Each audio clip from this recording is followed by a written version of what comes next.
The day I found out my dad sold my childhood home was the day I stopped believing in anything he said. I woke up to a screenshot from my sister showing an Instagram story. It was a picture of the sold sign in our yard, my dad in a cheap shirt, my ex standing next to him, grinning like they just invented the thing you sleep on. My sister captioned it, "I can't believe this," and tagged me. I felt the floor drop out of me before I could even read the comments. I called my dad. He picked up like nothing was wrong and said they closed yesterday. He said he needed the money, that it was a good sale. He said my name never came up. And then he asked if I wanted a check. He sounded like he was arranging to sell an old car, not a house where my mother is buried in the garden, and my childhood bike still has my name scratched into the frame. I asked him why he hadn't told me. He said he didn't think I was coming back, which was a lie that hung heavier than any truth. I hadn't lived in that house for 3 years, but I went every month, left dinners on the table, texted about small things. He had seen the photos my niece made at the swing set last summer. I asked him how he could sell it to her. He said she offered cash, and he liked the idea of someone he trusted taking care of it. My heart stopped when he said the words, "she took care of me." He never talked about me like that unless he wanted something. I sent him a voice message and couldn't keep my voice steady when I said, "How could you sell my mother's house without even telling me?" He listened for 20 seconds and then finally said he was sorry, and that was that. No fight, no negotiation, just sold, signed, done. 2 paragraphs later, a neighbor sent me a photo of a deed with signatures that matched his handwriting. My dad had been my anchor for 20 years. The idea that he could make a choice like this and not tell me felt like someone had removed one of my ribs. The next twist hit faster than I expected. My ex posted a carousel of photos from closing day. There was a photo of them laughing in front of the fireplace, another of them holding the keys, and a boomerang of the sold sign. Everyone was tagging everyone else.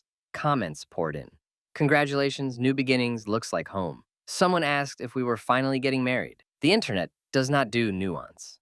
The post looked like a celebration of my racing. I texted my ex and told them to take down the pictures. They texted back that they paid fair market value and that my father had the right to sell. They said they loved the house and thought I would be happy it's in good hands. They also sent a picture of the check they gave my dad. The amount was stupid, more than either of us would ever imagine he would need. The sum itself felt like a slap. Each dollar was not just money. It was memory, bought and stamped. I had someone to call first. My friend Laura drove 4 hours that night and didn't let me talk my way out of being sad. She listened, and then she said the thing I needed to hear bluntly. "You have to face him. Stop letting him gaslight you with, 'I did this for you, I did this for us.'" She said I deserved answers that weren't filtered by his tone. I went back to the house. The for sale sign was gone. The mailbox had a new sticker. The swing set still squeaked when the wind moved it. The porch where I had stood smoking in the winter, planning my life, was the same and not the same. Like a movie set that looks right from a distance but has no people inside. When I knocked, the new owners were painting the fence. My stomach dropped seeing my ex's truck in the driveway. I didn't scream, I just stood there. My ex came to the door and said they knew I would be upset, but they had wanted to invite me in. They were careful with their words, the sort of careful that makes you know they don't expect forgiveness. I lost my temper. I told them and they stole my childhood. And I told them how my mother used to make strawberry jam in that kitchen, how my dad, and I argued at that table, how all the small, important garbage of a life lived in a house was theirs now, and they could not possibly understand. They said they had loved the place for years and had offered my dad a fair price when he finally mentioned selling. Then, in the middle of that, my dad walked around the corner of the house with a cup of coffee like he belonged in a scene where normal things happen. He looked at me like he was seeing me for the first time and then asked me to calm down. He told me the truth straight and small. He had been lonely. My mother died 3 years ago, and he had been shrinking into the house. My ex had started coming around sometimes just to fix things. They had, according to him, become close. When the ex offered the money, my dad said he felt relief. He said he thought the ex would take care of the place in a way I couldn't, because I didn't live there. Hearing those words was the holy shit moment. All those lonely nights I had helped him, all the times I drove over to bring him soup, he chose the person who broke me. He chose comfort over memory. And the way he said it, like he had done the rational thing, made me feel erased. I left and called my sister. She told me she'd tried to stop it, but my dad had been secretive with money matters since the funeral. Then she dropped something worse. She told me he'd taken out a line of credit and had been gambling it away. The money from the sale had paid off debts I hadn't known existed. My father's explanation of needing money was starting to look like a cover for a habit he couldn't say out loud. I thought I could fight back. I called a real estate lawyer. I sat down with a young attorney who asked me if I was on the deed. I wasn't. He explained in 30 seconds why he couldn't reverse the sale.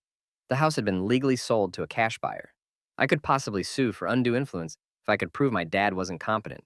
That would be ugly, public, and might still not bring the house back. He put his fee sheet on the desk before I left. I felt like my last options were packets of paper. I posted a raw, short video. I said the truth without the edges smoothed.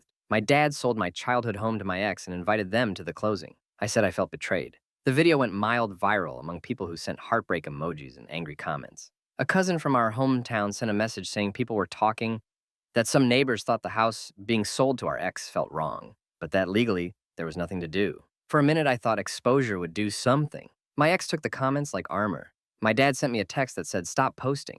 The town turned into a chessboard of whispers. People I'd known since middle school messaged me with shock or judgment, or a strange distance that made me realize a lot of people had already made their judgment. Some sided with my dad, some with my ex. My sister stopped responding to my messages for 2 days and then sent a single line, "I'm sorry." Then things got worse emotionally. My niece found my mother's old recipe book in the house after the new owners moved the stove. My ex sent a picture of it on their counter. The page is already coffee-stained and dog-eared as if they had been using the recipes for weeks. Seeing my mother's handwriting on someone else's bench while my dad blocked my calls felt like a collapse of identities. It was a symbolic death. The house wasn't just a building anymore, and it was a memory center being repurposed without me. At my lowest point, I sat on the curb and let myself cry until my face hurt.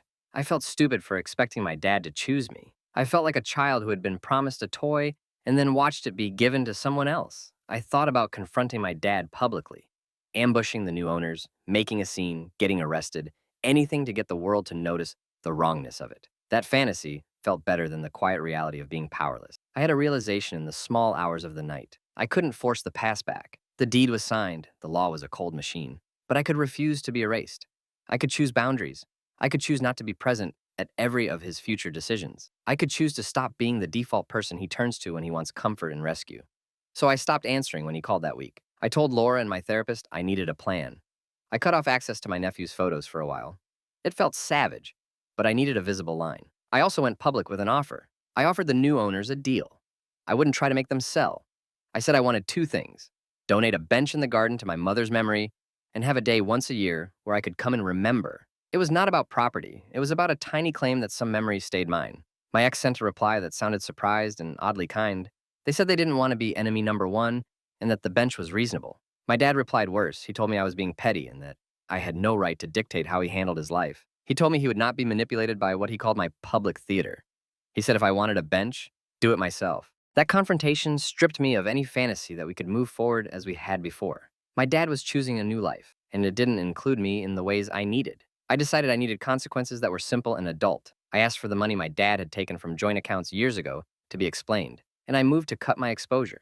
No more co-signed loans, no more assuming he could call me to fix emergencies that were his responsibility. The new owners mounted the bench in my mother's favorite corner. On the day I came to sit, I did it without drama. My ex apologized without making it about me. Simple, human, not theatrical. They said they hadn't planned to hurt me and that they did love the house, which felt like a knife and a balm at once. My dad didn't show up. He called later that night to say he was hurt that I had used social media. He accused me of attacking him. I told him the truth. I was not attacking him. I was refusing to be erased. Months later, the town calmed. People stopped choosing sides out loud.